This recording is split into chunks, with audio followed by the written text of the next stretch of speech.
আশুগঞ্জকে পৌরসভা ঘোষণা করা হোক। ব্রাহ্মণবাড়িয়া 2 আসন থেকে নির্বাচিত মাননীয় সদস্য রুমিন ফারহানা, আপনার সময় 1 মিনিট। ধন্যবাদ মাননীয় স্পিকার। মাননীয় স্পিকার, আমার নির্বাচনী এলাকা ব্রাহ্মণবাড়িয়া 2 এর অন্তর্গত আশুগঞ্জ উপজেলা দেশের অন্যতম গুরুত্বপূর্ণ শিল্প, জ্বালানি এবং বাণিজ্য কেন্দ্র হিসেবে প্রতিষ্ঠিত। এখানে দেশের অন্যতম বৃহৎ 1500 মেগাওয়াট ক্ষমতা সম্পন্ন বিদ্যুৎ কেন্দ্র, আশুগঞ্জ সার কারখানা, পেট্রো বাংলার গুরুত্বপূর্ণ স্থাপনা, নৌবন্দর, সাইলো, গ্যাস কম্প্রেসার স্টেশন সহ একাধিক রাষ্ট্রীয় গুরুত্বপূর্ণ স্থাপনা বা কেপিআই আছে। পাশাপাশি 4 শতাধিক চাতাল কল, auto rice mill, dryer industry, প্রায় 40টি বাণিজ্যিক ব্যাংকের কার্যক্রম আশুগঞ্জকে জাতীয় অর্থনীতির একটি শক্তিশালী কেন্দ্রবিন্দুতে পরিণত করেছে।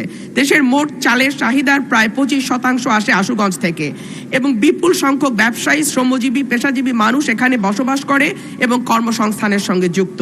এর ধারাবাহিকতায় আশুগঞ্জ এলাকায় দ্রুত জনসংখ্যা বৃদ্ধি পেয়েছে, বাজার, শিল্পাঞ্চল, আবাসিক এলাকা, নগর গড়ে উঠেছে।